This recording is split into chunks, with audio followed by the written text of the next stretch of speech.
ये वही दादी थीं जो कई साल पहले रहना को पार्क में लाती थी।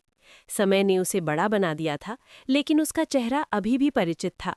आहान का दिल तेजी से धड़कने लगा। ये कोई संयोग नहीं हो सकता, उसने खुद से फुसफुसाया।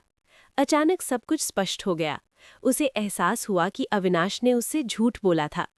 उस रात आहान ने फैसला किया कि वो किसी और पर निर्भर नहीं रहेगा। अगर वो सच्चाई चाहता तो वो खुद उसे ढूंढ लेता। अगले कुछ दिनों में उन्होंने खुद रहना के बारे में जानकारी एकत्र करना शुरू कर दिया। धीरे धीरे सच्चाई सामने आ गई। रहना सिंघानिया, एक ही पड़ोस, एक ही पार्क, बचपन की वही यादें।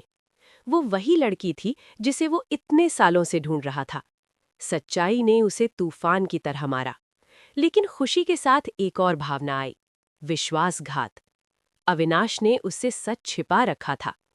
आहान ने तुरंत उसे अपने कार्यालय में बुलाया। जब अविनाश ने कमरे में प्रवेश किया तो आहान ने चुपचाप दस्तावेजों को मेज पर रख दिया। आहान ने कहा, मैंने इन्हें खुद पाया है। अविनाश ने कागजों को देखा और तुरंत समझ गया, उनका सबसे बड़ा डर सच हो गया था।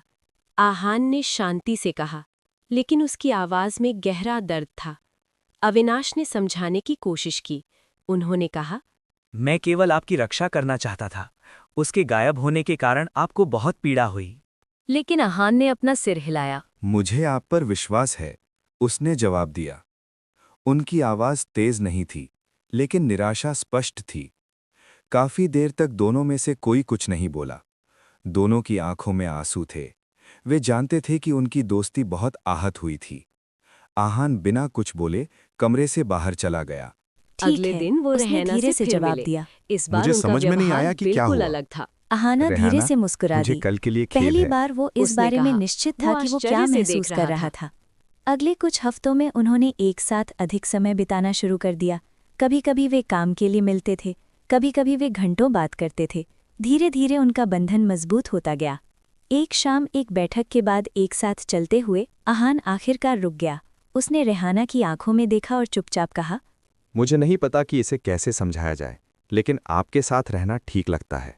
रेहाना ने महसूस किया कि उसका दिल धड़क रहा है। वो भी ऐसा ही महसूस करने लगी थी। आहान ने गहरी सांस ली और जारी रखा, रेहाना, क्या तुम मेरी जीवन साथी बनोगी? कुछ देर के लिए वो चुप हो गया। फिर उसके चेहरे पर एक प्यारी सी मुस्कान आ गई। हाँ, उसने कहा। उस पल को एक सपने जैसा महसूस हुआ, लेकिन जीवन उन्हें एक ऐसी सच्चाई के साथ आमने सामने लाने वाला था जिसकी उन्हें कभी उम्मीद नहीं थी।